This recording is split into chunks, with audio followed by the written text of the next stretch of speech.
review and approval of the September 8th, 2020 minutes. Give you guys a second to review. As soon as you feel like you've got comfortable, I'll entertain a motion to approve or amend. Move to approve. I have a motion from Chair Baker, second from Naeem. Any questions on the minutes from the board?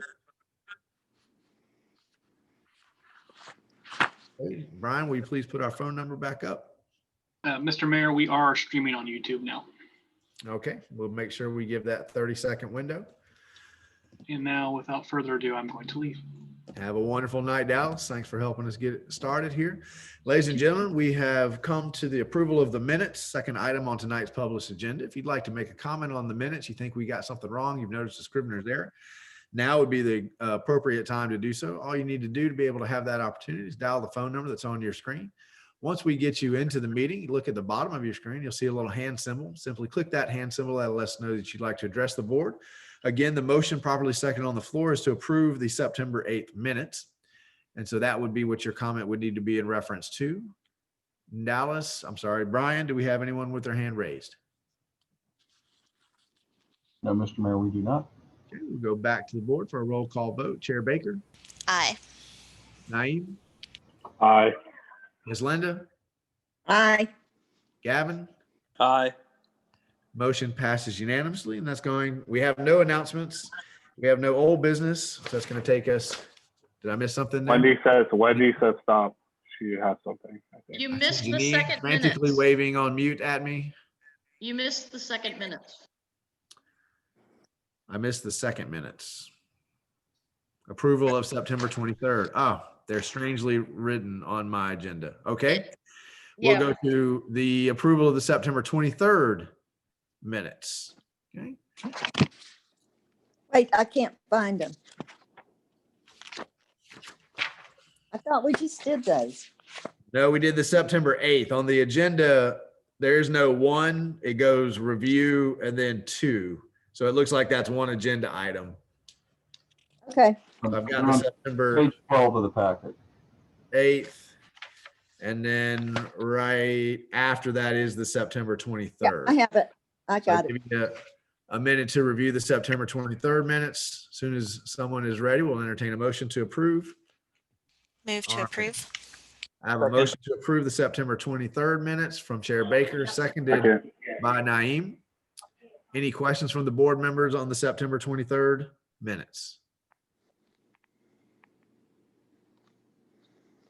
Okay, hearing nothing from the board. Brian, one more time, phone number, please. Ladies and gentlemen, we've come to the second item on tonight's meeting, which is the approval of the September 23rd minutes. If you'd like to call in and address the board on the September 23rd minutes, all you need to do so is dial the phone number that's on your screen. Once we get you into the meeting, at the bottom of your screen, you see a little hand symbol. Simply click that hand symbol. That'll let us know that you'd like to address the board. We'll make sure you have the opportunity to do so. Again, the motion probably second on the floor is to approve without amending the September 23rd minutes of the Special Planning and Zoning Board meeting. Brian, do we have anybody with their hand raised? No, Mr. Mayor, we don't. All right, we'll go back for a roll call vote. Chair Baker? Aye. Naeem? Aye. Ms. Linda? Aye. Gavin? Aye. Motion passes unanimously. Now we have no announcements and we have no business and everybody's head is shaking yes. Perfect. All right, so that'll move us on to new business tonight, which is a petition to allow the placement of a permanent accessory structure in the side yard and outside of the permitted building setback line. This is a quasi judicial hearing. When this board moves from a legislative body to a quasi judicial body, they stop being legislative and they start being justices. So they have to follow a certain procedure and they have to follow a certain set of rules, which I'm going to go over in just one second. But if we could begin, I would like Ms. Parker to read into the record the resolution 2020-43, application V 20-03, please. I'd be happy to, Mr. Mayor.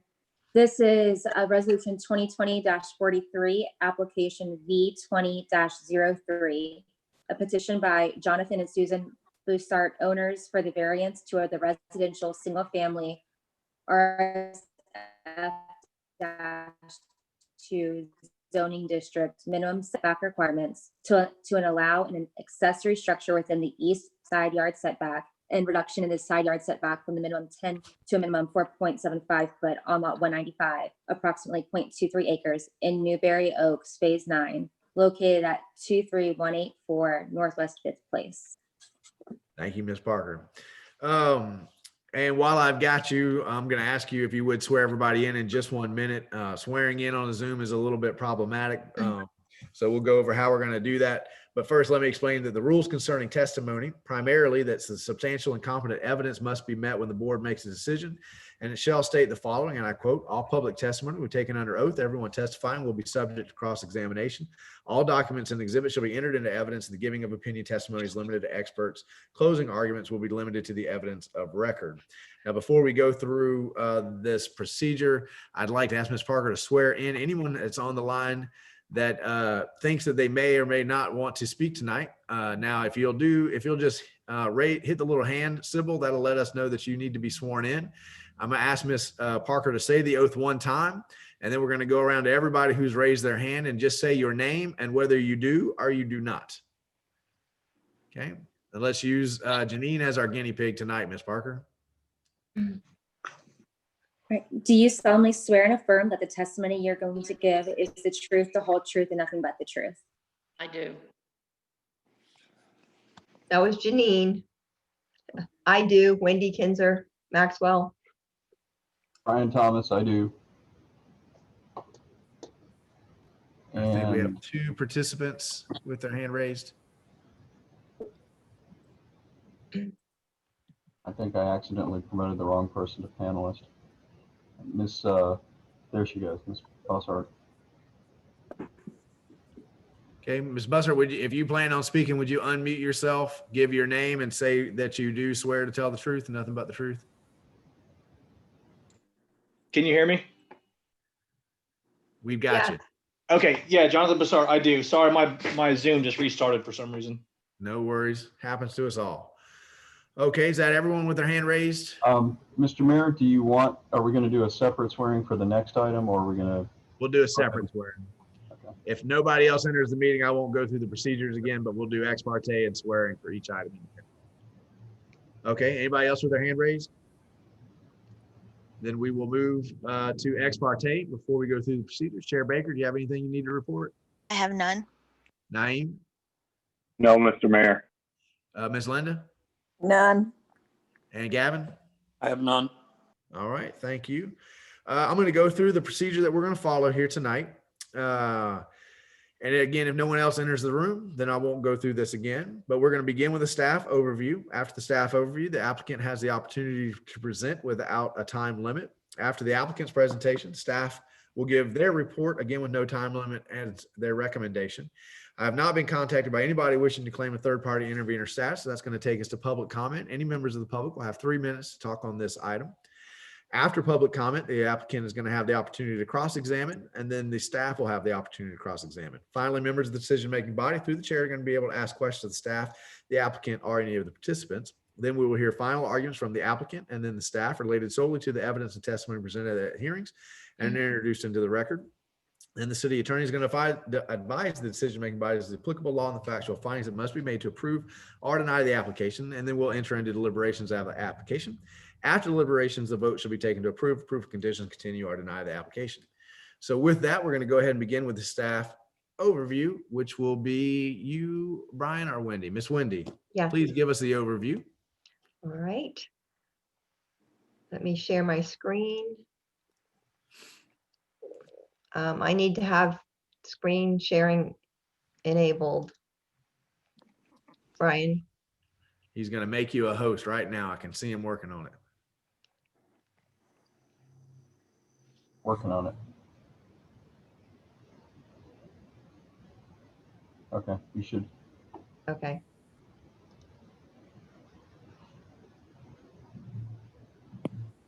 All right. Okay.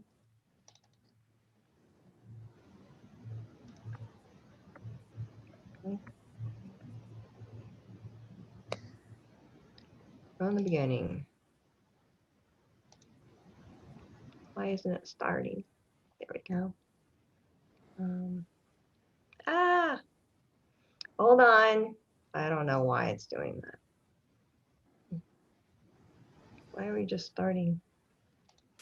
Hit your, Just go to display settings and switch it around. It's the middle at the top. Top display Yep, settings. display settings, click that, click this right here. then clip swap view, and that should take us to the presenter view. And then you can move back to the beginning if this isn't it. This is an application. I don't know how to get rid of this.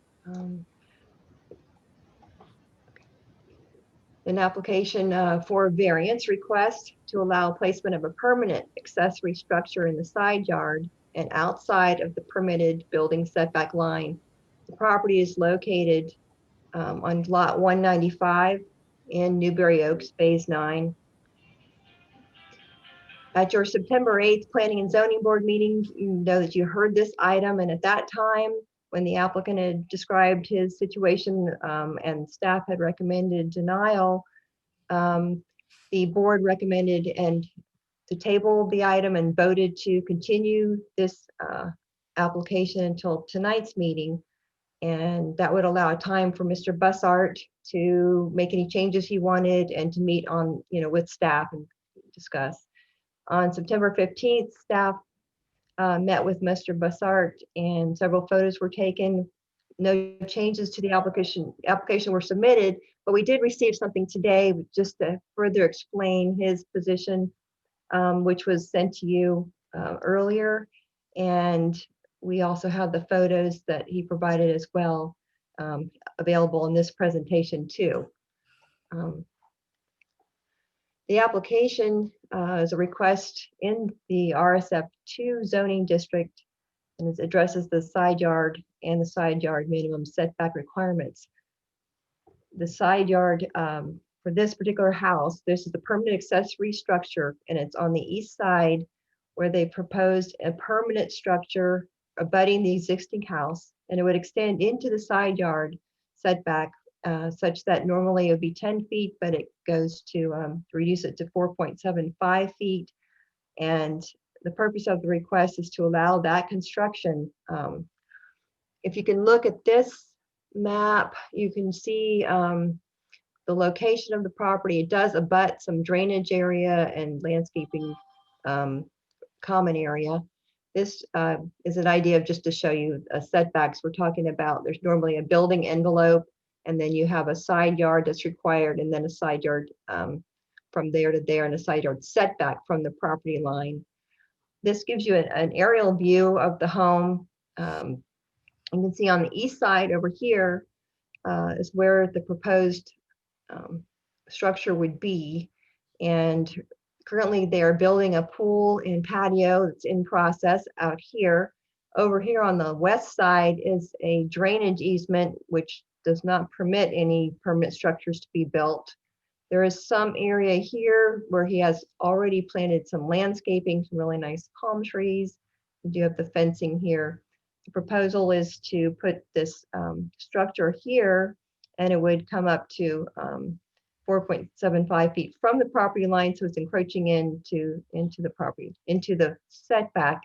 The setback is normally 10 feet. Now, Mr. Bussart had mentioned about on his diagram that he sent to you earlier about the setback, thinking that the Florida Building Code or even the city code allowed structures to go up to 5 feet from the property line. And that is true for temporary structures. And in this case, on a side yard, you can have a carport that's a temporary structure that can go up to 5 feet from the property line. But this is a request for a permanent structure to be located on that side yard. And this is his original drawing that he provided. He does have the new one that he sent today. But essentially, same thing. This is where you cannot put the shed, and then you've got the deck and the pool being constructed. And this is where the shed is proposed, the 12 by 10 shed, and the fence being moved here. I'll let, this would be concluding our presentation for the overview, and then if you'd like to have the applicant speak to that, we also have his photos that he can speak from as well, we can show. Is that just the overview, Wendy, or is that the whole report? That's the overview, and then we'll just go to sum that up after Mr. Bussart presents. Okay, all right, Mr. Bussard. You have the floor, sir. All right, thank you very much. Is there any way to pull up the document that I sent in to Wendy earlier today? Here it is. Here's the first drawing there. Okay, can you see my mouse moving on the screen? We cannot, because No. you're not the Okay, host. that's fine. I can do it. Audit. If you Wendy, can describe you it, blow that up? Was that because if he just sent that in today? this is what he sent in today, and I can move my cursor around based on what he's saying. Yeah, I think we would need to see it a little bit bigger. Can you, is that a JPEG? Can we expand it, make it a little bit larger? Let's see. I need to go into, Yeah, just click on it, Wendy, and you can grab the upper right corner and stretch it. it keeps going back. If not, the board members may be able to make it out better than I can. I don't know. Not sure why it's doing Mayor that. Marlowe, I think that you're able to zoom on your zoom in on your individual Zoom screens. I was able to pinch my screen and zoom in here to see it a little bit larger. It's like a control plus sign makes it bigger too, I think. So let's just go Yeah, with I'm able to see it bigger as well, just like okay. If the member board's Johnson. got it, no problem. Go ahead, Mr. Buster. Just want to make sure we all can follow what you're trying to tell us. Okay, perfect. Thank you. So yeah, just to reiterate what Wendy was speaking towards. So if you look at the northwest corner or the upper left portion of the drawing, that area that's clouded out, we had talked about possibly putting it there, but based upon where the drainage easement goes, there's actually a physical drain pipe that goes underneath my property, and that can't be built upon. So that would negate any ability to build one there. And then along the back edge of the property, even if we encroach all the way up to the 5-foot allowance that the city will allow to encroach into the easement, that still puts the shed up against the screen enclosure. So really the only feasible place is over here on the east side of the house. After meeting on site with the planning department, which I am very appreciative of, thank you very much, by the way. We looked through it and looked at the site, and I'm more than willing to shrink the width of the shed, which I've illustrated here, down to a maximum of 9 feet, more than likely slightly less than that, but a maximum of 9 feet wide, which would give, I believe, 5.75 feet of setback, which is over the 5-foot minimum required. So that would help with that instance. Other than that, nothing has changed terribly with this particular layout, other than shrinking the size of the shed. And if you'll go to the next slide, there are some photos that just illustrate the actual layout of the current situation at my property.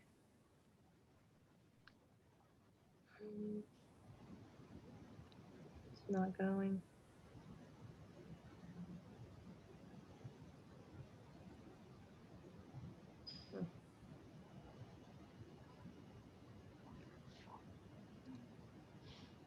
Apparently it's frozen.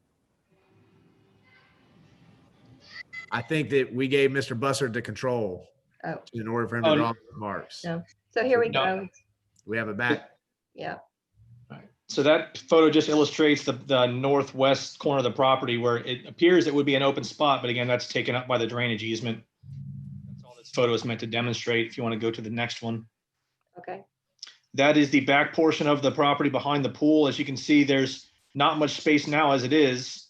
And then when you take into account the 5 feet from the property line, that leaves just a narrow window to put a shed, which it really wouldn't fit, because again, I wouldn't even be able to build it without fear of damaging the screen enclosure, which will be going in on top of where this formwork is laid out. Next slide, please. This is from the north end looking south up the east side of my property. As you can see, I've got palm trees established. Those have been in for several years, and I'm not able to move them, nor would I prefer to. They were from my uncle, and he's since passed away. So removing those is kind of not an option for me. And then you can see where the trailer is sitting. That's approximately where the shed would be in that general vicinity. And the next slide will show a better picture of that from the south looking back north. So if you look at the blue water jug on the right-hand side, that's sitting on basically where the property line is. The shed is partially encroaching into where the trailer is. So if you look on the top leg of that trailer, there's a green tape measure sitting there. That's the approximate width of where the shed would come out to, which is again about I think 8 or 8.5 feet, which still leaves well over 5 feet of easement on the eastern boundary between my property and the neighbor's property. Next slide, please. And then this is something I just want to provide to everybody. It's just an acknowledgement that, as discussed, that I certainly would be building the shed to Florida Building Code and working with the building department. Provided a couple of details of just sample details of typical fire rated assemblies, which I've dealt with multiple times in the construction industry. Again, I've got over 10 years experience in commercial construction, so I'm very versed and familiar with this type of construction. And again, well, it may differ slightly from this. It's certainly going to go through the planning department, and I would apply for proper permits and would not proceed with any construction of the structure until an approval was made. I fully understand that. I'm absolutely willing to work with the building department to make this meet Florida Building Code. That's pretty much all I have. I know that during the previous meeting, someone had mentioned the cost, and I take slight issue with that because that's presumptuous to understand what my budget is, A.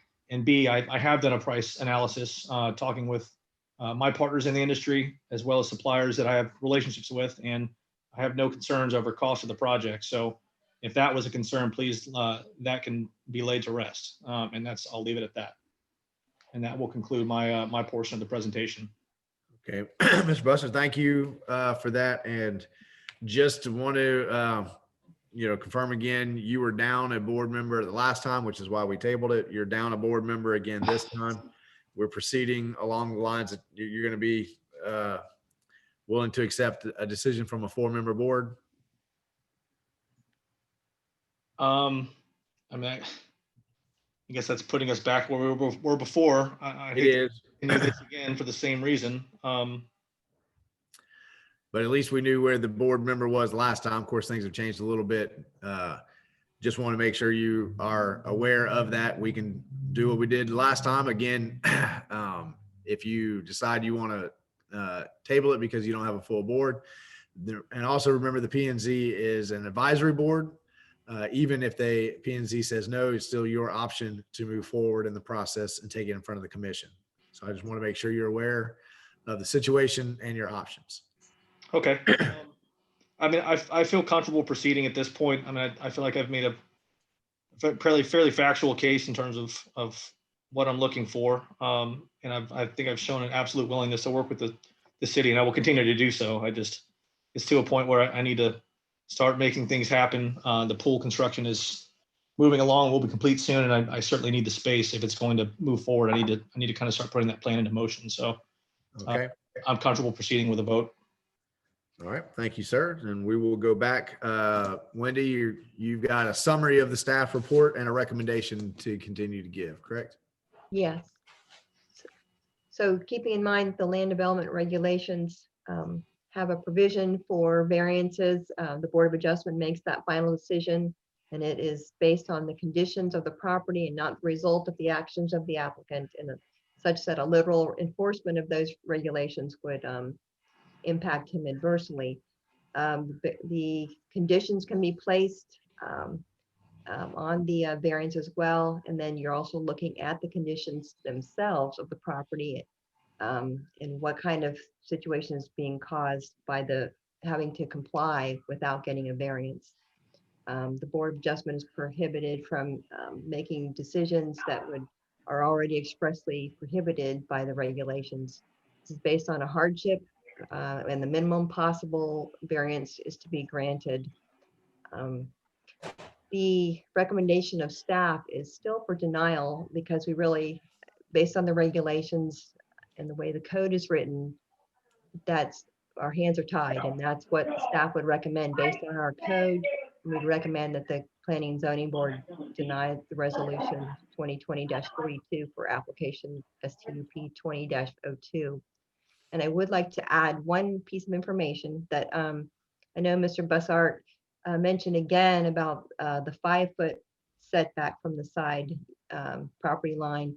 But remember, the requirement for permanent structure even though for a temporary structure, it's 5 feet, a minimum 5-foot setback from the property line on the side yard. In this case, for a permanent structure, it's 10 feet from the property line. And because of that, you have to comply with the zoning code for that district and the specific setbacks for that district. That's all. Thank you, Miss Wendy. Brian, would you please put our telephone number up?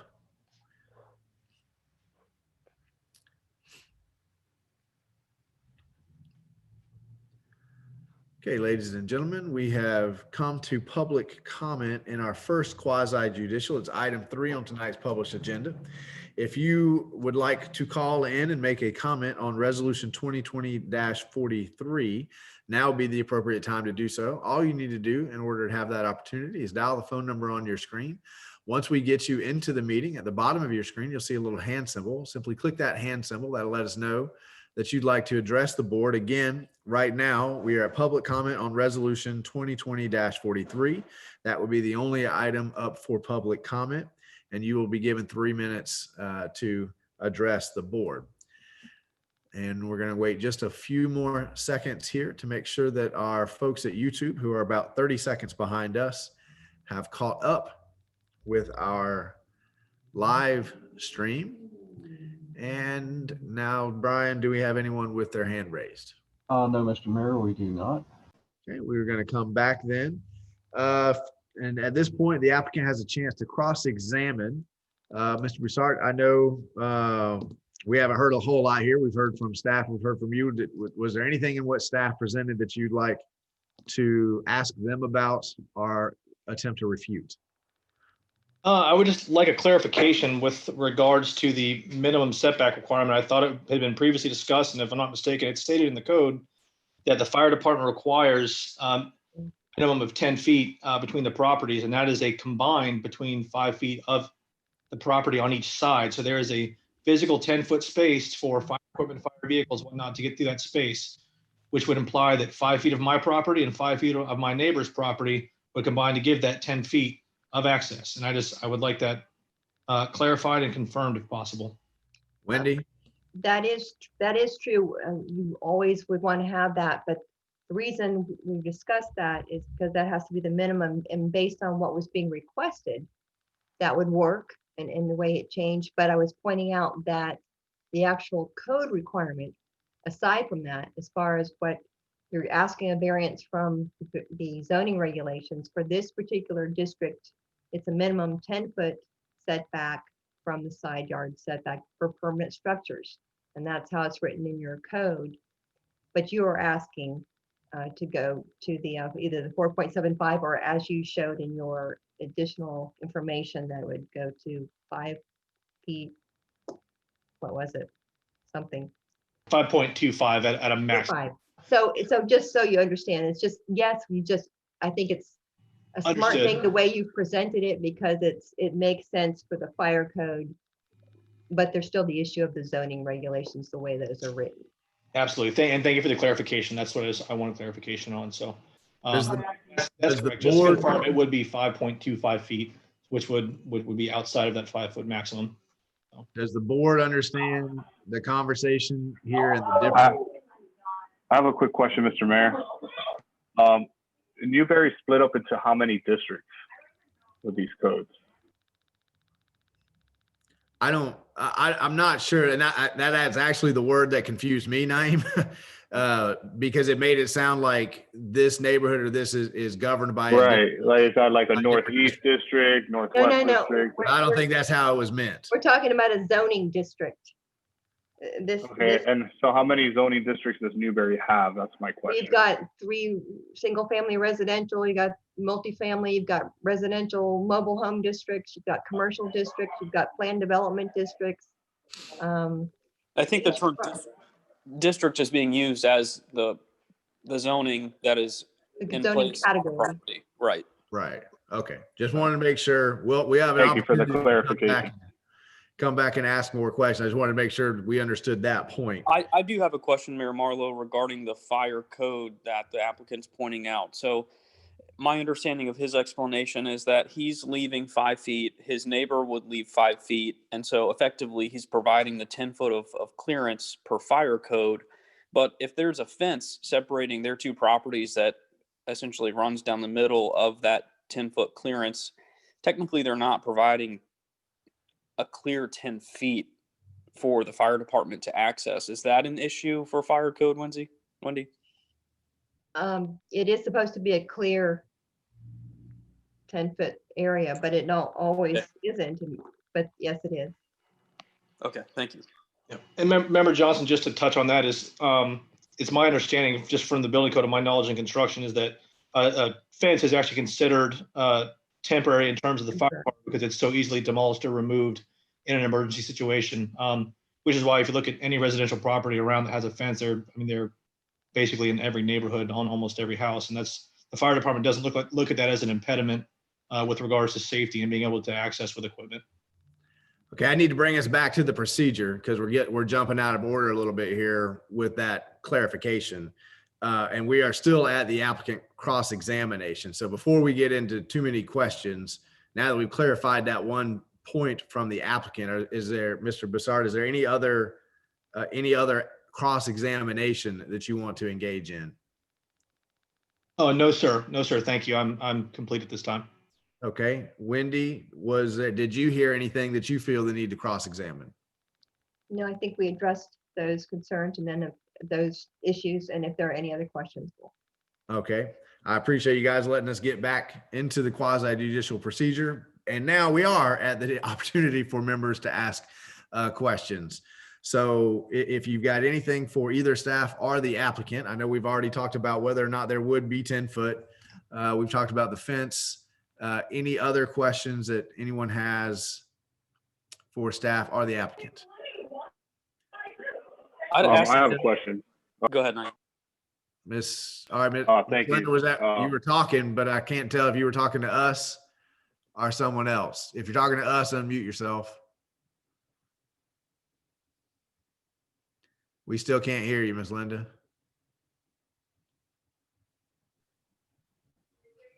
Oh, no. There you are. We got you. Can you hear me now? We can hear you. Okay. I do have a question when you're ready. Go ahead. You have the floor. Okay. And Wendy, thank you for explaining this better. That did help. The 10 feet that we're talking about, and part of that is a neighbor's 5 feet belongs to the neighbor and 5 feet belongs to him. And then there's a fence in between, but that added 5 feet is on the neighbor's side of the fence, if I'm hearing that correctly. Or if the neighbor moves or sells or whatever, and the next people don't want to share the 5 feet or 10 feet, then I don't know where we're at. Plus, as we move with more and more development and we get into more and more of these situations, I'm just uncomfortable with saying that they can use half, part of the neighbor's property to do this.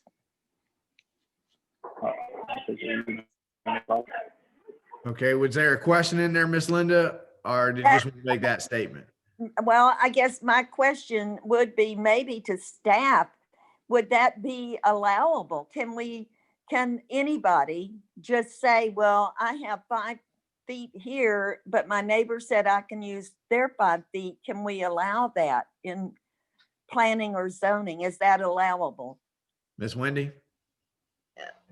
In this Really? See what's request on- for the variance, the decision needs to be made and based on that property itself, and you can't rely on the other property. I think what Mr. Bussart was saying is that just in general, because everybody has to leave that 5 feet in theory on either side of that, each side yard, there would always be 10 feet provided the way he's proposing on his side. He'd make sure there was the 5 feet and there should always be 5 feet on the other side. But I don't think you have, you can't control the other person's property and what happens there. This has to be based on this situation on this property.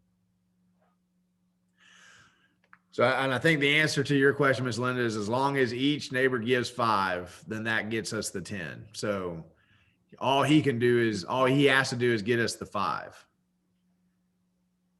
Unmute yourself, Ms. Linda.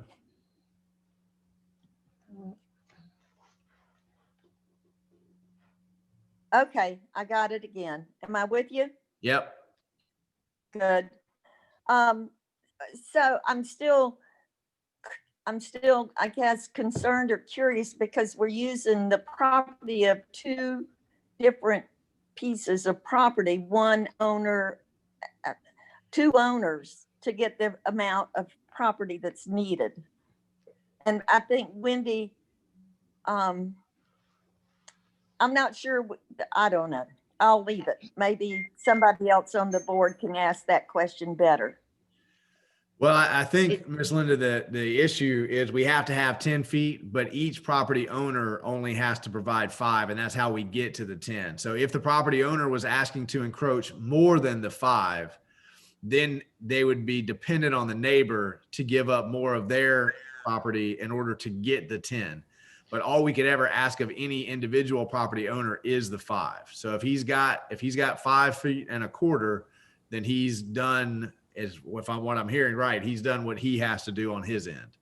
And then it would be up to this I group think not we to need allow to- the neighbor to encroach. I'd like to just clarify that we are not asking anything of the neighboring property, and you cannot control or bind what that person does or what they ask for. The code requires a minimum 5-foot setback for temporary structures and a minimum 10 feet in this development in this neighborhood. It's a side yard setback, that's the requirement. So if you're relying on the neighbor's property, that is not, the decision you're making now is whether or not to And reduce Ms. the Wendy, side yard nobody's doing setback. that. No, nobody's doing that. We were trying to clarify that that's not what we were, that's But not what also, to Okay. Wendy's point, we're not searching for 5 feet of clearance because it's an application for a permanent structure. We're searching for 10 foot of 10 clearance. feet. Correct? Correct. Yeah. From this applicant? Yeah. And Miss Wendy, that's per our code, not Florida building code. That's correct, because the Florida building code isn't going to speak to that setback. It speaks to the different, how close it is to another building. There's supposed to be at least 5 feet to the main structure, but that's why he was saying he would meet the fire code and be able to put it right next to the home. Okay. Chair Baker? So kind of relating to that, I thought the first time we looked at this variance request, it was a temporary structure. Now it's a permanent. So what has caused the difference for it now to be a permanent structure as opposed to a temporary one? I think it was always a permanent structure, wasn't it? Yeah. Okay, so like what then is the difference between, since it's so close to his house, what is the difference between this being like an addition as opposed to a temporary, a permanent accessory structure? Miss Wendy? Brian's on this one. Okay. So basically, the difference in terms of a shed, the difference between a permanent and temporary structure is that a permanent structure is mounted to a permanent foundation, permanent concrete foundation, or some sort of permanent foundation planted into the ground, whereas a temporary shed would be up on blocks or on skids and then mounted to the ground with stakes that would allow it to withstand the required wind loads. But it's considered temporary because it's not mounted on a permanent foundation. And so I think one of the things that might be causing confusion is that there's actually multiple levels of code and different codes that are coming into play here. The first is the Florida Building Code, Fire Code. And so the Fire Code requires 10 foot of separation between structures. That's not really coming into play here because even at 5 feet from the property line, the adjacent neighbor also has an additional 10 foot setback that they're complying with. So there's a minimum of 15, if not more, actually, because I think there's another 5 feet. They're about 15 feet from the property line there. So the Florida building code requirements are adequately addressed here. And then as far as placing the structure directly adjacent to the home, those can be addressed as well through the building materials that are being proposed with a 1 hour fire separation. So fire code considerations are pretty much covered here. Then you have the layer of code which says, okay, now for this particular zoning district, which is residential single family 2, you're required to have a 10-foot structural building setback from the property line in the side yards. And so that's really what's coming into play here, is that they need a variance to the zoning setback requirements to place the structure within 5 feet roughly of the property line, instead of the 10-foot required in the zoning district. And then to further complicate matters, we have the ordinance that the commission passed recently, which says you can take a temporary shed or temporary structure and place it within 5 feet of the property line. But that's for a temporary structure. So the variance that really is being requested is to be able to put a permanent structure within 5 feet, basically exceeding the building setback line by approximately 5 feet. And so there's really 3 layers of code here, and there's a little bit of interplay between all 3, but I think that's part of what's complicated and confused the issue. Thank you, Brian. I think that helps clarify it. And I do think that I remember this being a permanent structure last time, but I don't remember the conversation about, since it's permanent, it needs 10 just on the one side. So I think we've got this. I have we one all more understand in that part now, because that seems to be the relevant point. We're no longer looking for 10 between him and the neighbor. We're looking for 10 just on his side, which he can't get. So that's why he's asking you guys to waive a city zone, a city ordinance, and let him do this anyway. Miss Linda. That's what I was gonna ask Brian or Wendy to clarify.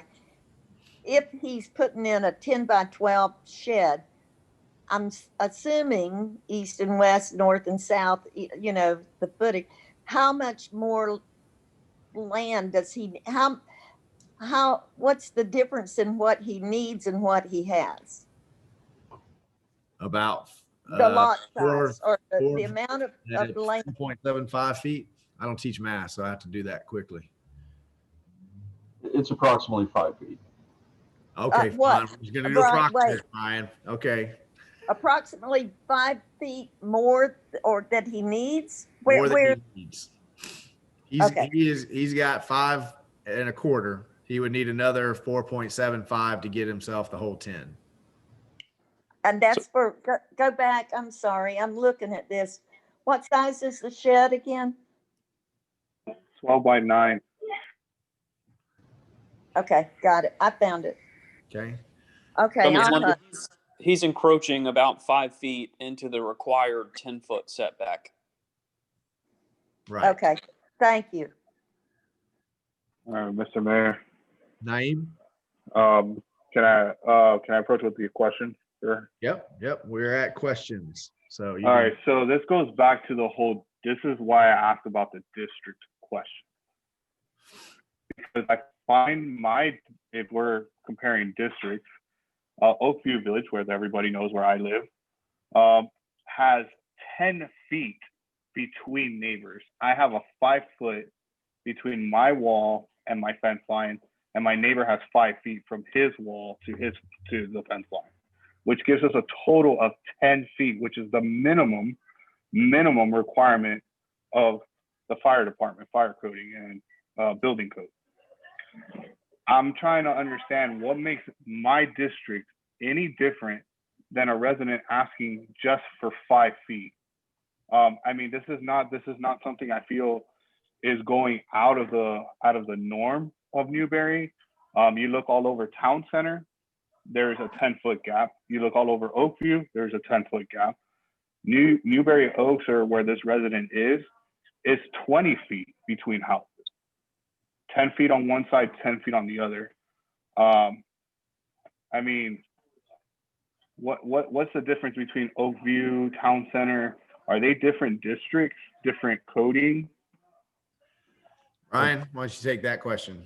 Thank you, Mr. Mayor. The simple answer is yes, they are all different, especially Oakview Village is a planned development of PD, Newberry Town Center is a planned development of PD, and yet one of the advantages of a planned development is that the developer negotiates the zoning code within that zoning district with the city, through the review process with planning and zoning, and then the commission approval. And so you can have very different standards between districts. The RSF2 is a standard, residential district, and it's got it, which is what the parcel in question is under. It has a standard of 10-foot building separation, 10-foot building setback line rather, from the property line on the sides throughout the entire neighborhood. Your neighborhood, for instance, Oakview Village has 5-foot building setback lines. The lots are much smaller. The houses take up a larger percentage of the overall square footage of the lot. You can have neighborhood districts that are zoning districts that have 0 lot line. They still have to maintain that 10-foot separation between buildings, and so what they'll do is they can put a structure right on the line, but then the next structure adjacent to it has to be 10 feet away, and then they stagger those throughout the street, down the street. And so, like I said, the short answer is yes, each district can be different, have different standards. And so the standard that's set here at 10 feet is uniform throughout this particular development. And so really what they're asking for is a variance from the standard that exists and is in place throughout the rest of the district that they're in. You have a follow-up, name? No, Mr. Mayor. I mean, I guess we'll discuss more when we get into deliberations, because it's not a follow-up question. So I don't want to take up more time on question. Okay. Any other questions? My only question is for Brian. Brian, if you can just give us a short information on the ordinance you mentioned that the commission passed allowing a temporary structure to fall within 5 feet. Yes, Mr. Chair. If y'all remember, a couple years back, we addressed a lot of variance requests for sheds. Most people wanted to put them either right up against the property line or within a shorter distance, and the setback requirements in the backyards and side yards was 10 feet. The back side usually it's just fairly standard, and then 15 in the back for a lot of them. And so what the commission said was, all right, this seems to be a pretty widespread situation. Let's grant relief so that we don't have to keep having the residents go before the Planning and Zoning Board and the Board of Adjustment to get a variance for these. So what they said was, even if the building setback lines are 10 and 15 feet or whatever, they'll grant dispensation so that you can put a temporary structure, whether it's a carport in the side yard or it's a shed or in the backyard, that you can go within 5 feet of the side and rear setback lines, because it's considered a temporary structure because it's not on a permanent foundation. Anything on a permanent foundation, though, was still required to meet the building setback lines of whatever existed for that particular property, that particular subdivision, zoning district. Okay, thank you. Okay, other questions? Brian, I just have one in terms of precedent setting. I understand that this board can grant a variance today and not grant a variance for a very similar situation tomorrow. But do you know of any other requests in this neighborhood that are similar? Do we have a lot of these on the docket that people have come and asked about and you have discouraged? Or is this a one-off? Not to my knowledge. I mean, usually the people that have come in for a variance in this neighborhood were able to put the structure in the backyard, and it was considered a temporary structure. This, if I remember, last 7 years, I think, is the only permanent mounted structure that we brought before the Planning and Zoning Board for consideration of a variance. Okay. Any final questions before we move Question on? to staff. I'm trying to read here. Was there any concerns from the neighbor about this? Did you get any kind of disagreement from the neighbor? Did you get any kind of, hey, I'm okay with it, and they're okay with it from the neighbor that this is facing? Wendy? The neighbor next door, we have not received any response from the neighbor there. So we have not, yay or nay. Okay. Final questions of the board. Okay, seeing none, we're going to move to final arguments. Applicant, Mr. Broussard, you're going to have the first opportunity to make a final argument if you wish. No, I don't really have an argument at this time. I think it's been pretty well clarified. Just take a moment to thank everybody for their time to help work through this. And again, just reiterate that if approved, I will absolutely work with the building department, no matter what it takes to get this done. And it's crucial for my family at this point. So I would just ask, I don't know, I'll just leave it at that. Thank you. And we appreciate your patience as we work through the process as well. Staff, do you have a final argument you'd like to make? Okay, seeing none, that will take us to Madam Parker. Will you please advise the decision-making body as to the applicable law?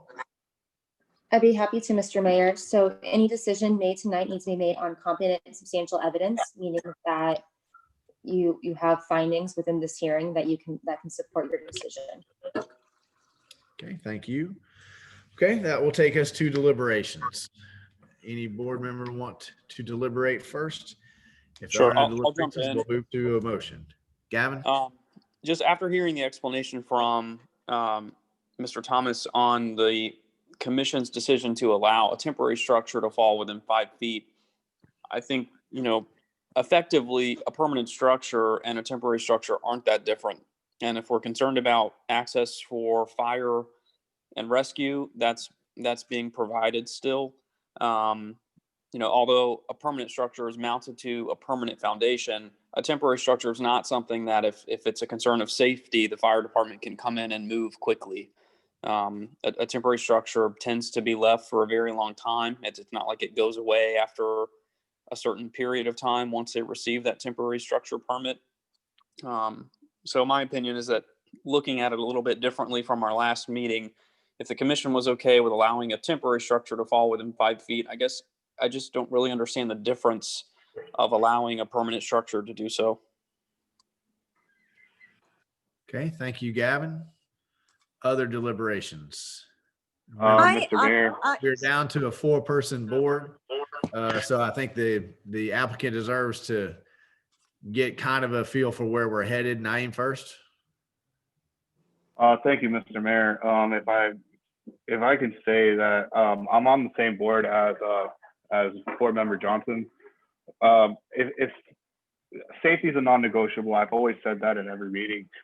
So if fire safety is saying that it is okay with 5 feet, and the whole permanent structure, the commission, from what Mr. Thomas was sharing with us, just to reiterate what Board Member Johnson said, I agree. It's really not that much of a difference. I actually would prefer a permanent structure, especially with someone that's dealt with codes like I believe the applicant has. I believe that he's willing to work with the city to maintain those codes. The fire rating being 1 hour fire rating, that's a standard in the industry. He's done his homework. This isn't just, I feel like this is just an applicant asking, and he's not gonna go through with it completely. I would trust on this one, as long as it stays within that 5 feet requirement. Okay, Miss Linda, did you have? I do, and I agree with what Gavin and Naeem were saying. My biggest concern is we get into the neighbor across the highway says, well, you let them do it. Then why can't I do it? And I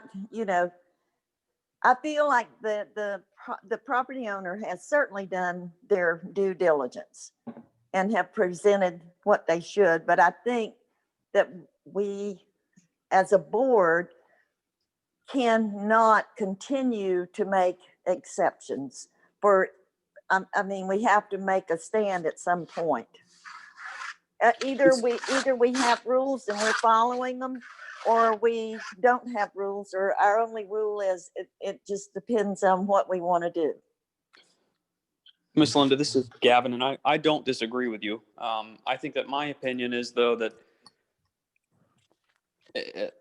I guess the temporary structure being permitted within 5 feet versus a permanent structure, I would have liked to see the opposite take place, where a permanent structure is more permissible than the temporary structure. I think the nature of a temporary structure tends to look nicer. It's going to follow different building regulations than a temporary structure would. And I think ultimately the city's going to get a better product if a permanent structure is more encouraged than a temporary one. I think you get a more appealing looking structure that way. So that's why I would be in favor of allowing a permanent structure to fall within the same guidelines as a temporary structure in this situation. And I agree with that, guy. But going back to, either we have laws and rules and we have them for everybody in every neighborhood and every district, or we can piecemeal it together as we go along. So I think that's the only thing we have to consider, really, is whether or not whether it'll look good or it'll be good or it's a fine job or whatever. That's not what's the point to me. Is it's not meeting code. Okay, Chair Baker, do you have anything to add to these deliberations, or have they covered it?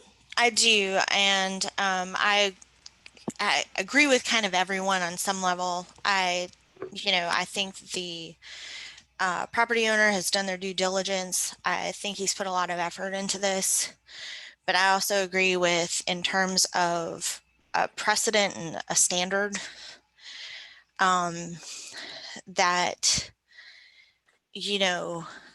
the ordinance is for temporary structures, this is permanent. And relating to the question I had asked earlier about, add-ons and additions, and at what point do you start going down the slippery slope and you have this 10-foot setback that means nothing in the zoning district anymore.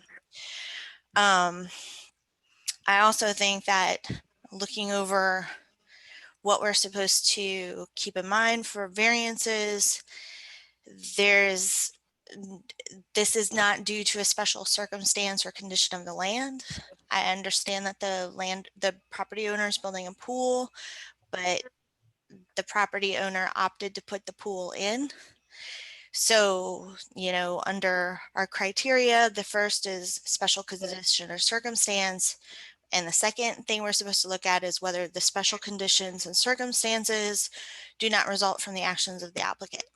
So, as we discussed in a previous matter, not about this applicant, that when we start not following our own rules, how good are our rules? So I don't know. I'm in a tough spot with this one. Well, you've got a few minutes more of deliberations until you have to make a decision. So we'll drag those out as long as we can. Other deliberations from the board members? I just wanted to come back on that to what Member Johnson, Baker, and Woodcock were saying. Yeah, the rules are the rules, but also, I mean, if we stuck by the rules and never, swayed from them, then there's no point in the P&Z here, because it either goes with the rules or against the rules. We're here to see if there's something that could be changed. That's the way I look at it. If there's, something that makes common sense. In this instance, the guy is not building a shed up against the fence line. He's obtaining fire code. So this is where I feel, as a P&Z, we do things that make sense. And if somebody else came, like his front neighbor decided, hey, you did it for him, why don't you do it for me? Well, are you going to present the same amount of evidence and safety regulations that this person put into place? If that's the case, then we'll take it by case. So that to me is the whole feel here. It's always a case by case. And Brian, just to give us a little bit of context here, 99 out of 100 of these that we're asked to consider are temporary sheds. And that's how we got to the 5 foot. And I think we were all, this board having, done 100 variances for temporary sheds, said, go back and just make it 5 foot for temporary shed so we don't have to keep doing these. But I also think that Member Johnson's making a good point about why did we have a myopic view on the temporary when we should be encouraging the permanent. In my experience, very few people are willing to spend the money to create a permanent structure like this. And I know that the normal procedure here would be to say, hey, staff, go back and really analyze and research the difference between a permanent and a temporary, and then stand behind the difference of 5 foot to 10 foot. Or say, hey, we've looked at it every which way and there really is no difference here. And so they should align. And we can certainly in comments at the end of tonight, direct staff to go do that. But we have to make a decision now. So using your best experienced planner hat, what is the difference? Is there any logical reason to have a difference between a 5 foot setback for a permanent and a 5 foot setback for a temporary? Because I think I don't have a vote here, but that would be the pertinent piece of information that I would need to know to make this decision. Any difference? I think it would be easy to see from a functional standpoint, there's very little difference. I think Member Johnson's argument is a commonsensical argument. But I just want to point out one thing that I think has possibly been overlooked in this is it's not just a variance request for to extend into the setbacks. It would also be a variance request to allow a shed in the side yard, because the ordinance act, or I mean our code actually says that sheds are supposed to be in the rear yard only, and so it would be a variance for that as well. And certainly it's not the staff isn't sympathetic to the applicant's desire to put it where he wants to put it. And in fact, I mean, he's going to great expense, not only with the pool and the enclosure and everything he's doing it with landscaping, and the structure he's going to build is going to be adequate to meet all fire codes and everything else. As he expressed, it's going to be built in the similar design of the house to make it blend. It's just that we didn't have, because of the requirement for a variance, that it has to be something of the not of the applicant's own doing. We just didn't have anything we could hang our hats on to promote it and to say, here's why we think you should grant an exception. And so that the code basically does tie our hands in that it says that it can't be of its own doing. And while it certainly would not be optimal for the applicant to place the shed in the rear yard, there is the option to do that. And so again, that also lends itself to staff's not being able to find a justification for supporting the variance, even though all things being equal, we'd like to. Okay. Any other deliberations from the board members? I would Also, go, Brian just brought up. Miss Go ahead. Linda and then Gavin, I think it was. So Linda first. I would like to go back to what Chair Baker said, and I agree with, but the other thing is staff has said they gave us a good report. The owner gave us a good report, but the planning, Brian and Wendy went through all of this a step at a time, and this group, their group, has not recommended this. And so I have to also go back and say they've done their due diligence, but it's okay. I mean, and I'm still concerned about letting one person do something and then the next person and so on and so forth. Okay. Thank you, Miss Linda. Gavin, was that you? I couldn't. Yeah, I was just going to ask Brian to clarify. I kind of thought that the only issue we were up against was the setback issue, but Brian just mentioned something in his comment that a shed in general is not permitted in the side yard. So if you can expand on that a little bit, Brian, and just make sure that we all understand that we're not just arguing about the setback, but we're also making a decision about the shed even being permitted in this area. Yes, and basically it's spelled out in the code that was presented in Wendy's staff report, but I think it kind of got overlooked along the way. And so the way the code is written, and also in the code that allows us to go within 5 foot of the property line with the temporary structures, specifically calls out that that's allowable in the rear yard, to go within 5 foot of the side or rear setback line, or property lines. It doesn't make any dispensation for placing sheds in the side yards, and the general code doesn't allow sheds in the side yards. And so that's what I was mentioning. I think got overlooked, even though it's in the code that was presented as part of the staff report. I think it kind of got overlooked. Well, Do we know if there are any homes in this neighborhood that have temporary or permanent sheds that have been approved in the side yard, or have we enforced that code in this neighborhood for the sheds to fall in the rear? Actually, to my knowledge, no. I think anything that's come before us for a variance has always been in the rear yard, for a couple of reasons. Number one, that's generally where people tend to place them, and also two, until the builder had finished his last lot, he was enforcing the covenants for the neighborhood, which said you're not supposed to have sheds at all. We do not enforce neighborhood covenants. We don't enforce those type, or homeowners association type, enforce restrictions. We only go by city code. Okay.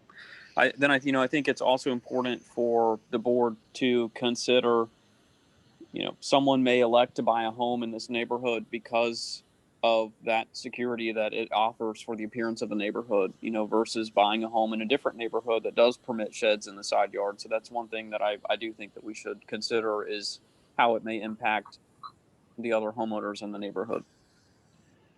I don't want to cut you off, Gavin. Were you done? Yeah, I am. I'm kind of torn on what decision we should make. Well, Brian can help me on this point, because I remember us talking about there was 2 variance requests in the first time we did this, and one was the side, and one, but we got it focused on the 10 foot. I thought we were addressing the side shed aspect of this because he was going to blend it in. It was going to look like an addition to the house, not look like a shed. And Mr. Mayor, that's what I say. Staff would like to find a justification, because I feel confident that the applicant is definitely going to do that if he's granted dispensation. I think he, would blend it in, and it would ultimately look like part of his original house structure. It's just a matter of there was nothing we could really find in the code that suggested supporting the variance, when, at least in principle, the shed could be placed somewhere in the backyard. Brian, let me ask this question, and Ms. Parker, feel free to jump in here as well. A lot of times we address these issues where we're a little uncomfortable, but we have an applicant who's very willing to work with us, and we put some stipulations that would discourage future people from trying to travel down the same road and pull the precedent card on us. And we empower staff to continue working with the applicant to make sure that those stipulations are met before final approval is given. It seems to me that you guys have worked with the applicant, and if the shed was really going to blend in and look like the house, and it wasn't going to look like a shed, it was going to look like an addition to the house, that might address some of the concerns that I'm hearing from the board. Is there a way to make this motion to say, well, staff is going to come up with some conditions to ensure that this looks like an addition to the house, not a shed, and he won't get the final approval until those conditions are met. And the final approval will come from staff. He doesn't have to come back. He clearly has to go to the commission for this as well. But that would be sort of what the P&Z recommends. Is that we've never gone to those links for an addition to a house or a shed. It's usually something we hold for economic development projects, sort of big projects that have a lot of complicated moving parts, but it seems to me like it would be applicable and doable here in this situation. Mr. Mayor, absolutely. We can always have a motion that has certain conditions that will need to be met in order for them to obtain the variance. Okay. And then those would be worked into the motion and be presented to the commission as well. Okay. Thank you, Ms. Parker. Well, we're still in deliberations. Well, and Mr. we have Mayor. a lot to deliberate here. Ms. Linda? One more, I'm sorry, but if this is going to look like an addition to the home, then isn't it, in theory, it is an addition to the home, would fall under a whole different code system. I mean, building and whatever, I don't know, that he would have to, if it's an addition to the home, it either is or it's a shed. It's either a home addition or it's a shed. So there's two different things here. If it's a home addition, then building gets involved. I'm gonna let Brian answer that question, but I think what we're talking about is a facade, not a real addition. Is that, Brian, does he have to go to greater lengths to fake an addition to the house?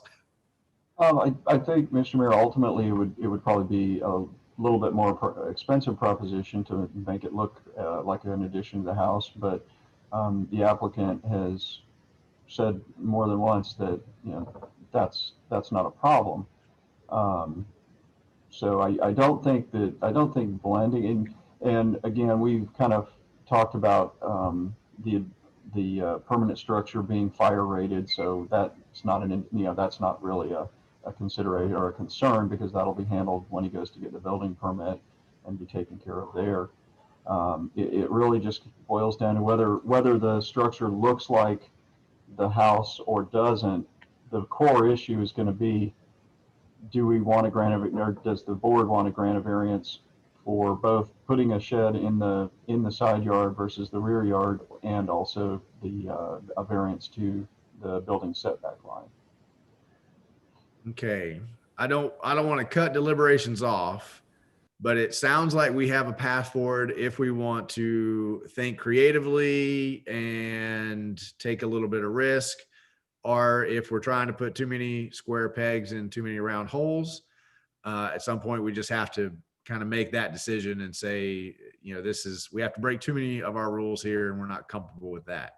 So unless anyone has a significantly new deliberation, I'd like to try to move us towards one of those conclusions. That's where we can actually start putting in a motion. Yes, I'm not trying to kill deliberation. I'm just encouraging us to.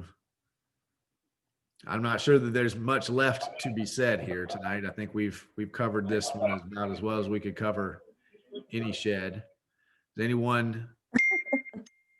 I'm willing to entertain a motion with some stipulations, if that's okay with, going through with it, as long as he continues what he says and working with our board, with building and zoning, to make sure that, it's fire rated, it's done properly, and it's up to the code that it needs to be. Versus part of your condition that it looks like an add-on, not a shed, to be on the side? I mean, I don't think it's going to be AC vented or all the. We're just talking about aesthetics, the look. But it doesn't have to be. I'm just asking. It's your motion.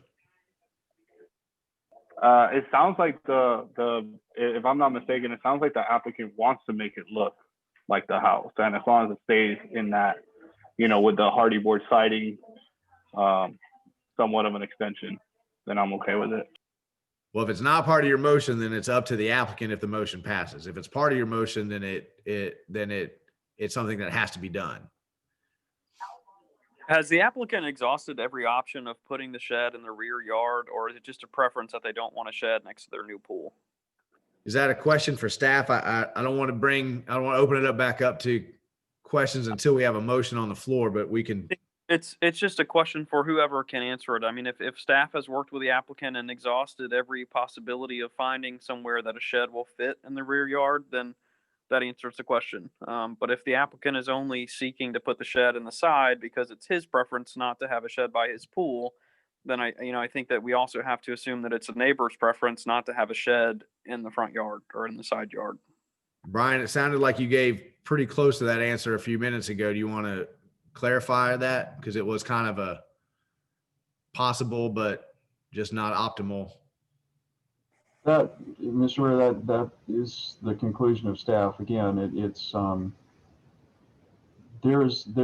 would be tight, and it would be very close to the enclosure that he plans on for the pool.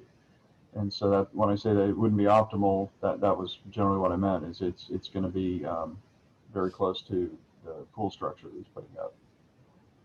If he were to try to put it in the backyard. Okay, Naeem, we went to questions, so your motion did not get a second. Do you want to try putting your motion on the floor again?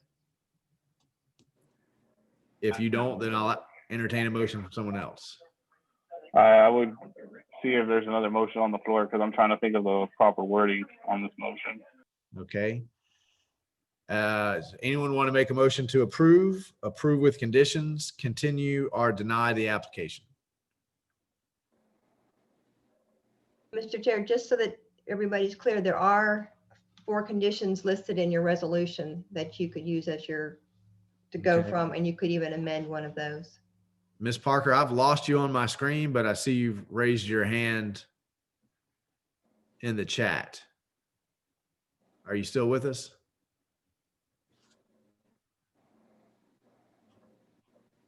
Ms. Parker? Yep. You got to unmute yourself. I apologize, Mr. Mayor. I was letting you know our call dropped, but Scott and I are now back on the call. Okay. Okay, so staff has given you some conditions if you'd like to read those out, or if you want to come up with your own conditions, or if you want to deny.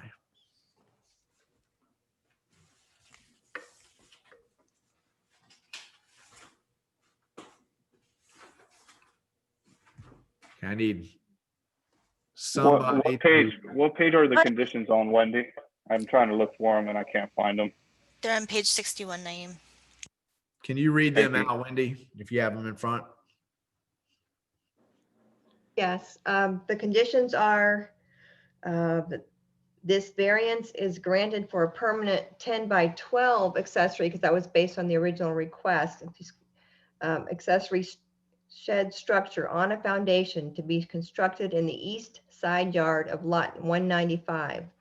Number 2, the required side yard setback east side only of lot 195 is reduced from 10 feet as shown on the recorded plat to 4.75 feet. This is based on the original proposal before he requested a change today, such that the permanent accessory shed structure shall not encroach greater than 5.25 feet into the required minimum side yard setback area as shown on the site plan attached as Exhibit A. Number 3, the permanent accessory shed structure shall comply with the minimum 1-hour fire separation requirements in accordance with the Florida Building Code. Exhibit A, site plan shows structure location directly abuts east side of home. So that's the Exhibit A. And number 4, the applicant shall obtain all necessary building permits. Okay. I'll entertain a motion to approve with the conditions, with the 4 conditions set forth from the building. Okay, I have a motion And to. I'm sorry, but I have one other question after hearing Wendy and reading those conditions. Okay, hold on to that motion. How far forward into, I guess, beyond the the front of the home, does the side yard extend? So we're setting boundaries on how far the shed can encroach away from the property line, but how far forward, if we don't set a condition on how far forward the shed can fall, I mean, could it effectively end up in the front yard? Does it have to stop at the boundary line of, you know, the front wall of the home, or where does the side yard end and become front yard? The side yard is, it ends where the front yard, it meets the front yard setback. So the front yard setback goes all the way across your front yard. Okay, so effectively, the front wall of the structure could be exactly the same distance into the front yard as the front of the home. It could come out flush. Is that what you're saying, Gavin? Yeah.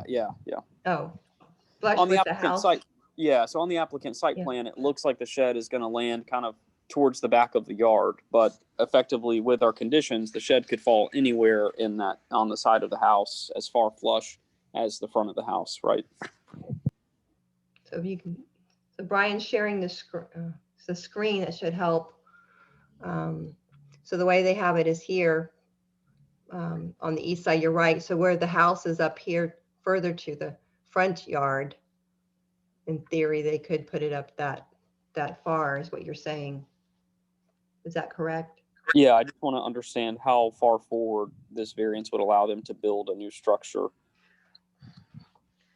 So is the hashed line that is right in front of the garage that creates the perimeter, is that where the front yard setback starts, or the red drawn line where it says new gate and fence, is that where the front yard setback starts?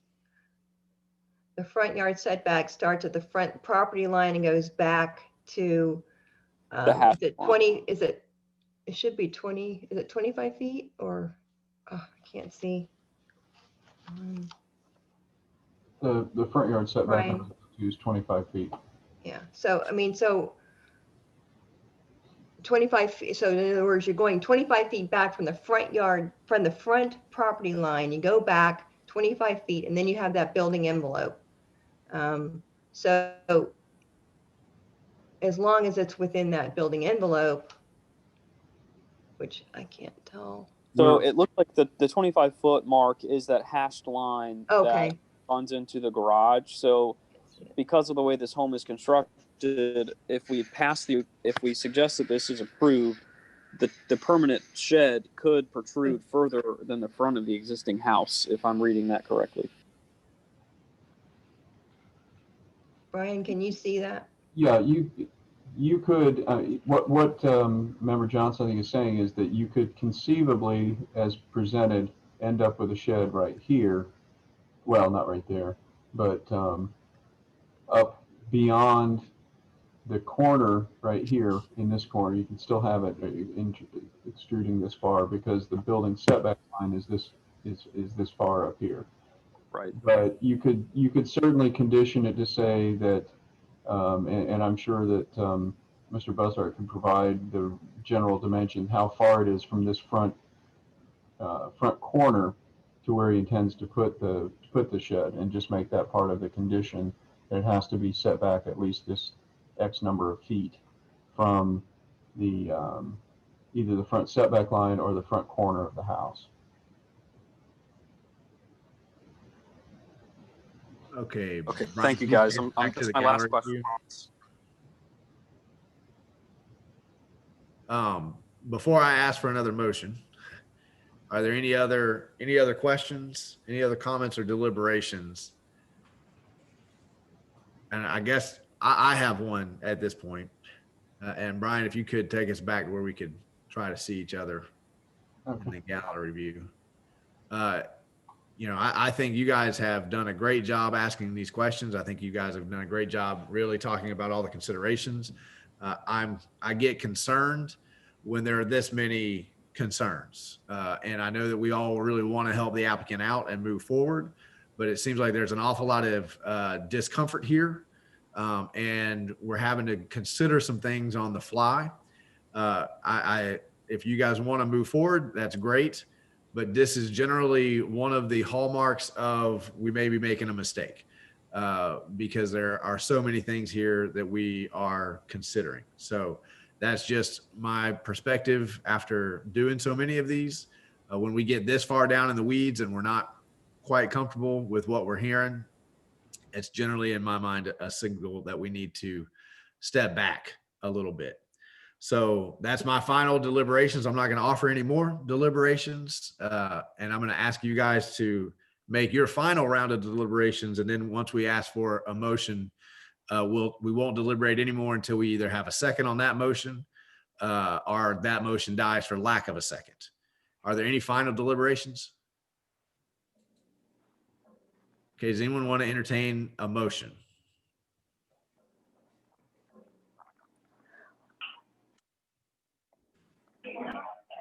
I'll want to entertain my motion of approval with the 4 conditions that the city staff presented.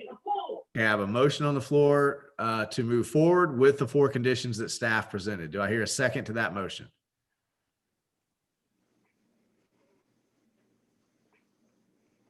Okay, that motion dies for lack of a second.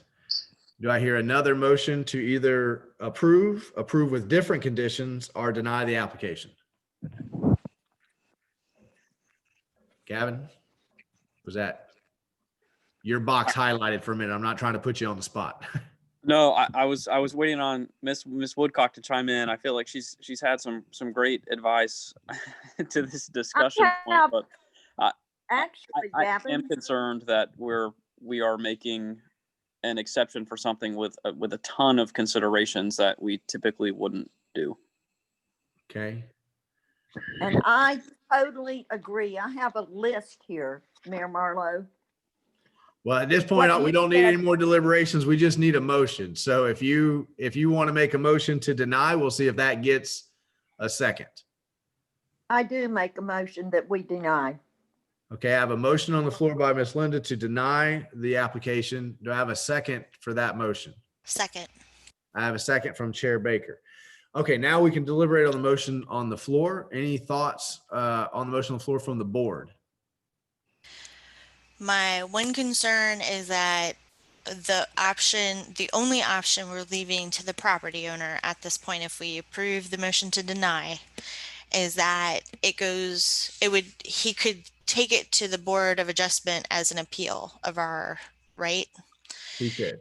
And they would have to go through the entire round of discussions and could approve it with conditions, deny it, or yes. Correct. Am I correct with that? Okay. You are. So the applicant could if this board votes for denial, the applicant can always has the option to move forward. That would buy him another couple of weeks to try to address some of the concerns he's heard here tonight with staff, and make a slightly different argument in front of the BOA.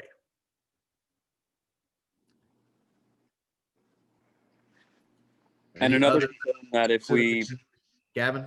Another concern, if we do deny the motion, the applicant could effectively reapply with a temporary structure, and then that really negates some of our concern over permitting structures that, for lack of a better way to say this, look nicer. So we may effectively be denying something that ultimately would look better than something that may be more easily approvable for the applicant. Yeah, we still have the no sheds in the side part of it. Right. Other board member comments on the motion on the floor? Okay, hearing none, we're going to go to public comment. Mr. Broussard, if you'd like to chime in, make a final appeal on anything that you've heard here in this conversation, now would be the appropriate time to do so. Yeah, just a few things. With regards to sheds in the side yard, I have a bit of a concern there because, I can't count how many homes in my neighborhood and other neighborhoods in the city of Newberry have permanent and temporary structures in the side yard, flush with the face of the house or just behind it, inside of a fence, I mean, they are multiple, more than I can count. And it sounds like from what I've heard that not a single person has actually gone through the process to do this correctly. So I feel like I'm almost being penalized if this doesn't get approved, which I feel that may be the case, for trying to do things correctly. So I have a bit of a gripe with that, if that's the case, and it's nothing personal. It's just that's where I'm coming from. Secondly, if this is denied, if I were to, or can we put a condition in this particular variance that I build it as a temporary structure on skids, not permanently attached to a foundation, I can still build it fire rated and to look like my home. I still meet all the codes, but it physically won't be attached to a foundation. Ergo, making it a temporary structure with the proper skids and everything, does that change where we're at? And I guess that's my question. I'm not sure, and that's generally the area that I try to avoid on the fly, because trying to ask these kinds of questions and come up with the answers to these kinds of questions on the fly generally doesn't go very well. And we have the two issues here. It's on the side and the footage, the variance. So it may change, it may not change. What I would like before I would go down that path is for this process to work itself through with that question, so that we make sure we do it the right way and we don't try to patch it together. I certainly feel and understand your other concerns. I hear those often. And we do appreciate the fact that you have worked so hard to do this the right way. And I would encourage you to talk to Brian and Wendy. If this does not go, if this motion passes over the next couple of days, about proceeding forward and seeing if there's a way to address some of these concerns, so that you can get staff to make those presentations to the Board of Adjustment in a more thought out manner than what we have available to us tonight. So did you have any other? No, I guess not, other than, I don't know. No, I guess I don't at this time. Okay, thank you, sir. Brian, I can only see the people who are in the Zoom. I can't see if there's any members of the public with their hands up. Do you see anybody? No, Mr. Mayor. Okay, would you please put our phone number up, Brian?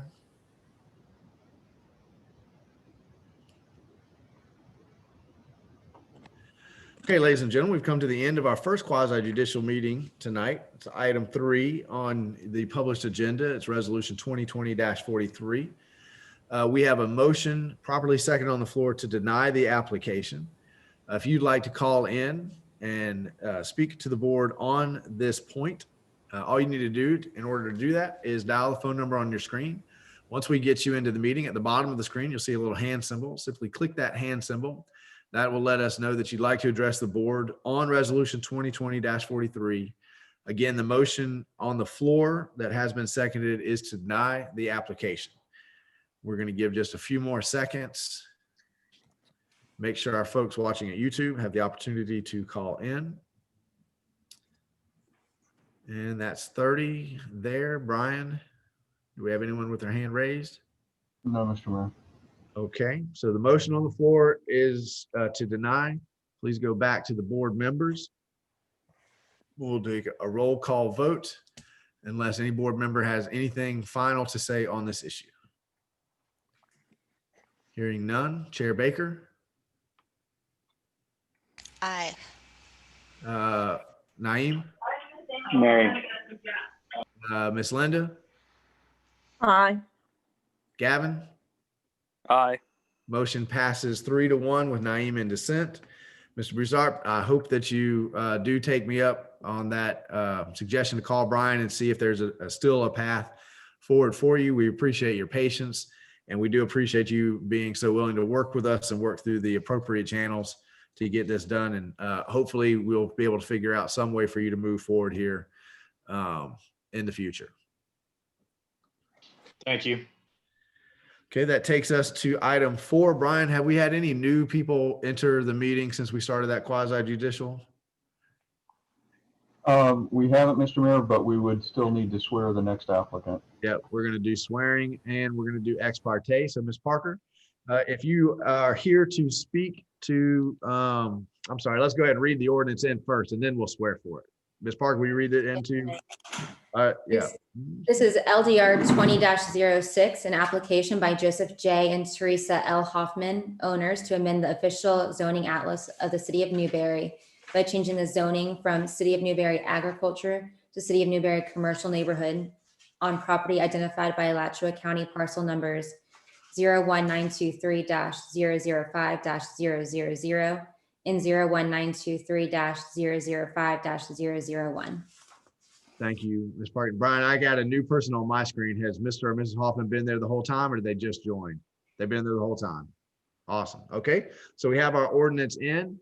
If you intend to speak to this ordinance, if you think you might speak to this ordinance, please click the little hand symbol that lets you raise your hand. We're going to use Janine as a guinea pig. Ms. Parker is going to read the oath in, and then all you need to do is unmute yourself. Please say your name and whether you do or you do not swear. Don't forget to say your name for the record, please. Ms. Parker. Do you swear or affirm that the testimony you're about to give is the truth, the whole truth, and nothing but the truth? Jane Miranek, and I do. Brian Thomas, I do. Wendy Kinzer, and I do. Joe Hoffman, and I do. Thank you, guys. You all did that beautifully. Well done. Now I'm going to go through the board and ask for ex parte, starting with Chair Baker. I have none. Naeem? No. Miss Linda? No. Gavin? I have none. Okay. Everybody's been on the call, so I'm not going to go through the procedures. We're going to go right into staff overview, and then we'll hear from the applicant. Is Wendy, you going to give us this overview as well? Yes, I am. All right, go right ahead. I see whoever that is, Joe, trying to sneak around behind you. They're not going to jump out and scare us. I don't care if it is October. You saw that, huh? Very interesting.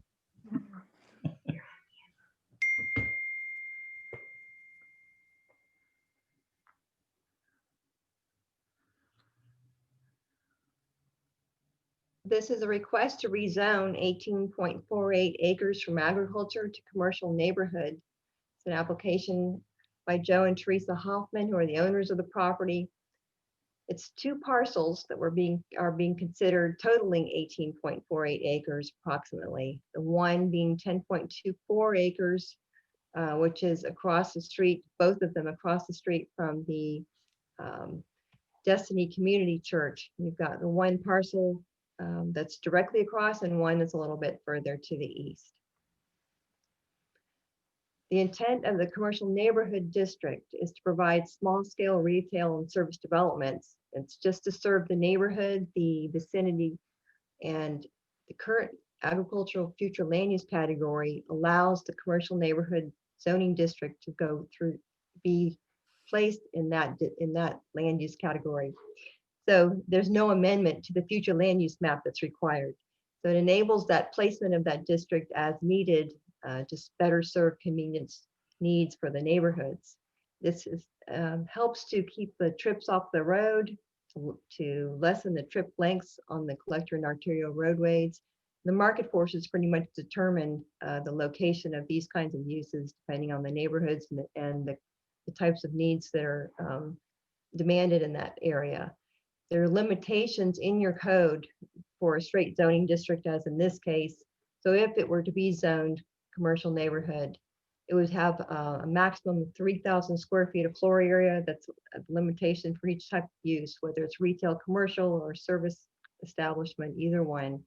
The sale, display, preparation, storage, all of that has to be in a completely enclosed building, and with a 20% maximum floor area for any kind of storage. Retail sales only are allowed and required site plan, the site and development plan approval process. You have to go through that with the 40% maximum lot coverage by all the buildings. It would have to be shown on that plan. A maximum floor area ratio is, there's a chart depending on the size of the property that dictates that. And the actual minimum 20-foot wide landscape buffer requirement is also in place, where anything that's abutting residential rear or side yards would have to have that. The recommendation of staff is for approval, that Planning and Zoning Board would recommend that approval to the Board of Adjustment.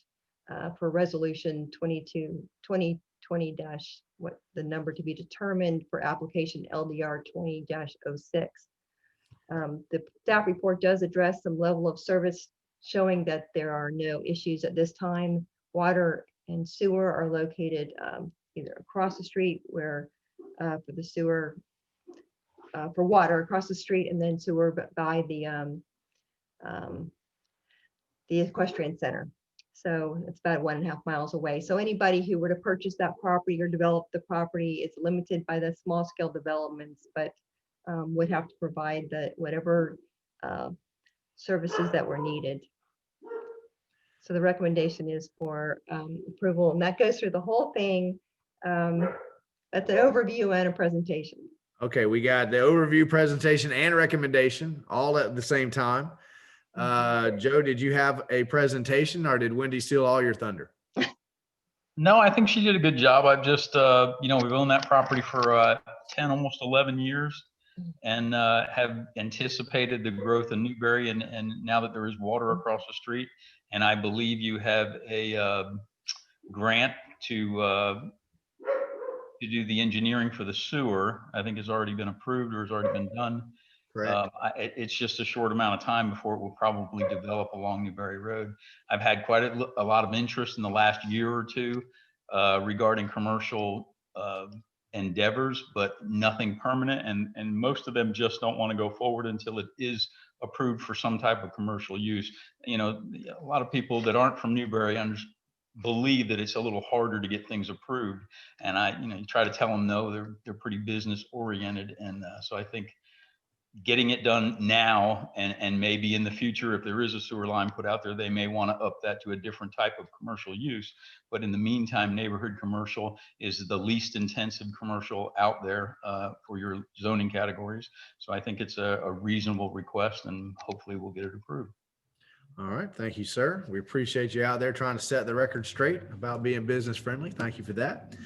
I have not been contacted by anybody wishing to claim a third-party intervener status. That's going to take us to public comment. Brian, if you put our phone number up, please. Ladies and gentlemen, we are at the beginning of our second quasi-judicial. This is a land development 20-06. It's an application by the Hoffmans to amend the official zoning atlas of the city of Newberry. If you'd like to call in and make a comment about this item on tonight's agenda, it's item 4 on tonight's agenda. All you need to do that is dial the phone number on your screen now. Once we get you into the meeting, at the bottom of your screen, you'll see a little hand symbol. Simply click that hand symbol, and that'll let us know that you'd like to address the board. And we'll make sure you have the opportunity to do so. We've got a little bit of a time lag between our folks watching at YouTube and the folks watching the live feed. So we want to make sure they have the opportunity to call in and dial in. Which at this point they should have been able to do. Brian, do we have anybody with their hand raised?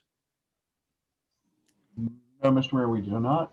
Okay, thank you, sir. That's going to take us to applicant cross-examination. Joe, did you hear anything from Wendy that you'd like to cross-examine? Nope, I'm good with her comments.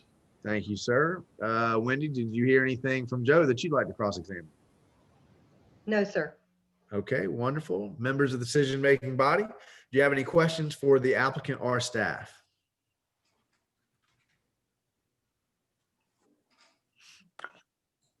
I'll start. Miss Wendy, you mentioned access to water and sewer. I know water is across the street. The applicant mentioned a grant to finish bringing sewer to the site. Would development of the site require connection to city water and sewer, or would it be possible for someone to develop the site on a well and septic, or partially just water because it's across the street? Does that With this zoning category, it's not mandatory, because there are certain instances where those types of uses are allowed in more rural type settings where it's totally away from water and sewer, because these are small scale developments which are restricted according to your regulations. So it would not require that, but that's why it's the least intense of that type of use and restricted. Okay. Any other questions, Gavin? No, that's all I've got. Any other board member questions? Are there other commercial neighborhood? It's hard for me to read. Even the bifocals aren't doing it right now. On that strip of land. Too many Zoom meetings. I know, right? Screen time. Wendy, did you catch the question? No, I do not think there are any actual commercial neighborhood zoned properties anywhere along that area. There are not. What are the zoning for all Florida and the boat storage? I believe that's commercial general. Okay. It's hard to read on my map, sorry. And the commercial general does require having those services. And Wendy, if I'm correct, what we're talking about here is the initial development. Once water and sewer become available over there, then you can always at some future date, say you're growing big enough, you need to connect at that point, but it wouldn't necessarily be a hindrance at the beginning of the development. That's correct. And if water and sewer were there and they hadn't been developed, they'd want to use that, take advantage of that. Okay. Other board member questions? Okay. Seeing none, we'll move to final arguments, and we'll always give the applicant the first go. Joe, do you want to make a final argument? You don't have to if you don't want to. I just assume leave things well alone, it sounds like. All right. Wendy, do you have a final argument that you'd like to make? No, I do not. Okay, thank you. Ms. Parker, would you please advise the decision-making body as applicable law and the factual findings that must be met to approve or deny the application? I'd be happy to, Mr. Mayor. As with our previous hearing, it's competent and substantial evidence. Okay, thank you, ma'am. And now we are into deliberation. So thoughts from the members. If you have no deliberations, then we'll entertain a motion at your leisure.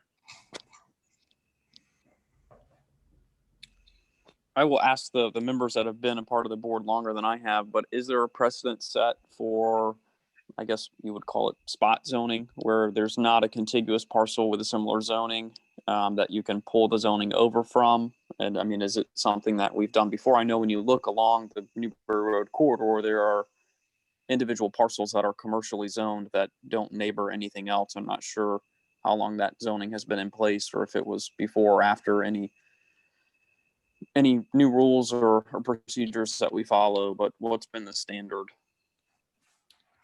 The commercial neighborhood district that's why they don't require a future land use amendment. So your land use plan of your comprehensive plan doesn't have to reflect a commercial category, because the commercial neighborhood zoning district is intended to serve the neighborhood areas or a limited vicinity and just a small scale types of uses.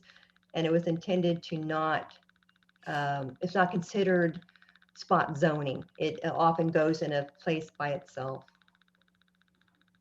Okay, thank you. Okay. Other deliberations? Are we moving towards a motion? I'll make a motion to approve. Second. Okay, I have a motion from member Johnson, properly seconded by Chair Baker. Are there questions or comments on the motion on the floor from the board? Hearing none. Brian, would you put our phone number up?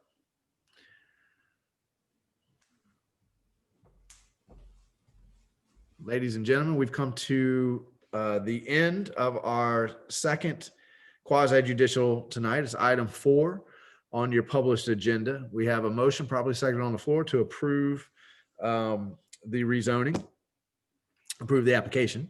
If you'd like to call in and make a comment on this on LDR 20-06, which is the application by the Hoffmans to amend the official zoning atlas of the city of Newberry, all you need to do to accomplish that is dial the phone number that's on your screen. Once we get you into the meeting, at the bottom of your screen, you'll see a little hand symbol. Simply click that hand symbol. That'll let us know that you'd like to address the board, and we'll make sure you have the opportunity to do so. So we'll give just a few more seconds to make sure our YouTube folks have caught up with us here in live time. And Brian, do we have anyone with a hand raised? No, Mr. Mayor, we do not. Let's go back to the board for a roll call vote. We'll start with Chair Baker. Aye. Naeem? Yes. I heard a yes. Miss Linda? Aye. Gavin? Aye. Motion passed unanimously 4-0. Thank you, Joe, for being patient and waiting for us tonight. We appreciate you. Thank you very much. And that's going to take us to item 5, which is a presentation and discussion of tiny homes and tiny home neighborhoods. Board members, this is an item that I've been asking to have a discussion on, but I also realize that it's 8 o'clock at night, and these days that's really, really late. So I would be more than willing to pull this item until a night that's a little bit lighter on the agenda if you guys are ready to call it quits. And I think I'm getting a lot of head nods that is the preference. So Brian and Wendy, could you let's bring this presentation. I know I'm the one that's pushed it, but I want to be respectful of everybody's time, and it has been a long evening here. So we'll bring that up at the next night when we hopefully don't have multiple quasi judicials. Topics for member discussion. Naeem? No, Mr. Mayor, thank you. Gavin? I have none. Ms. Linda? None. Chair Baker? None. I have none. Anything from staff? No, Mr. Janine? Brian was probably just gonna say it. Go ahead. Okay, so the governor, when he extended his order allowing meetings by media technology, the next day in his speech, he warned government agencies to be ready to meet completely in person November 1st. Meaning he gave the signal he's not going to extend this again. We just wanted to make sure that the board members were aware that the next, unless something dramatic changes, we anticipate that our next meeting will be live and in person at City Hall. And Brian, according to our rules, how many meetings in a row can a member miss before they need to be excused by the other board members? Is it If 2 I or remember 3? correctly, I believe Commission, I think it's 3. 3 unexcused. I believe it's the same. Okay, so if we have any board member with health conditions that puts them in a more at-risk category, then we can excuse those absences. We just need to figure out how to do that. And we need to Right. make sure, is it 3, Janine? I don't know, keep talking.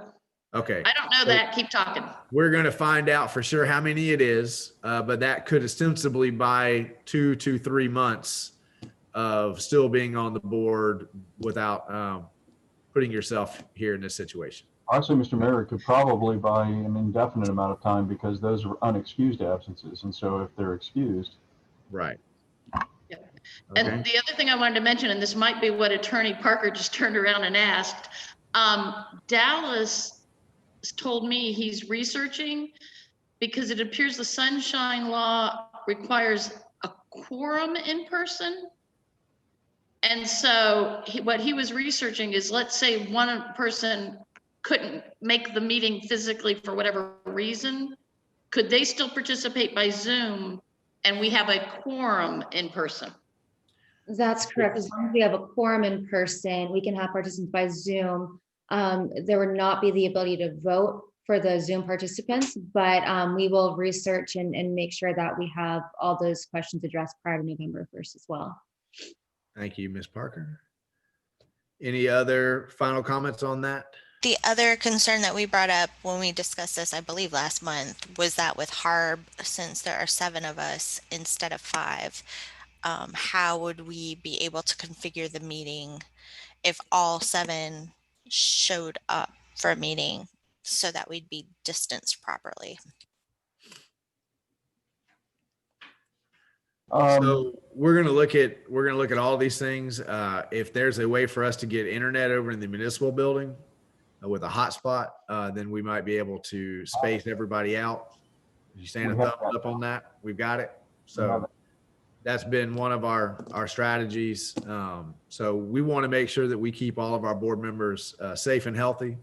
And we certainly don't want to put anybody in a situation that they don't want to be in. And we don't want you to have to resign your position because of this order. So we're going to do everything that is in our power to figure out all the options and lay those out on the table and address everything so that you make the decision that's right for you and your family. Okay. If that's all, final shot at topics, hearing none. We are adjourned.